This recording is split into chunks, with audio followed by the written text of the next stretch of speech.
Hey everyone, so today we're going to be talking about how to Kitchener stitch the toe of your sock.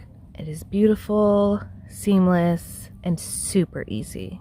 So you're going to decrease down to where the pattern states until you have an even amount of stitches for either side. You're going to cut your yarn so you have a tail. I usually like to do mine about 7-8 inches, and then you're going to split it in half so that each set of stitches is on either side. Put that all the way up to the ends of your needles.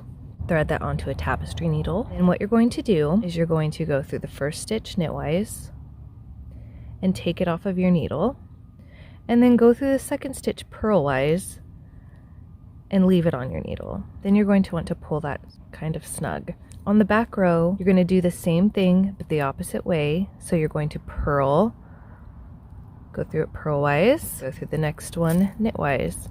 You always take the first stitch off and leave the second stitch on. And I like to think of it as ribbing, where you knit, purl, purl, knit. So you're going to go through the first stitch knitwise, take it off, go through the second stitch purlwise, leave it on. Again on the back, you're going to go through purlwise, take it off, go through the second stitch knitwise and leave it on. And you always want to pull tight. So knit off, purl on, purl off, and knit on. Once you get to these last two stitches, take your needles out, and then you're going to go down right there next to this last stitch that you just wove through.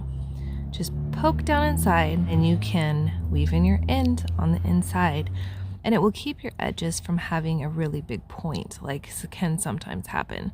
That's also why I choose not to do the startup. It would stay like this if I didn't do these two steps.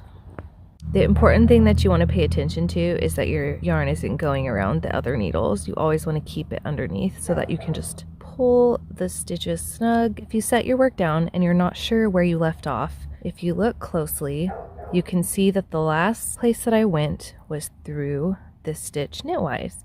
So that means I need to go back to the front needle. Hopefully this was helpful for you and you enjoy seaming the toe of your sock. Have a good day.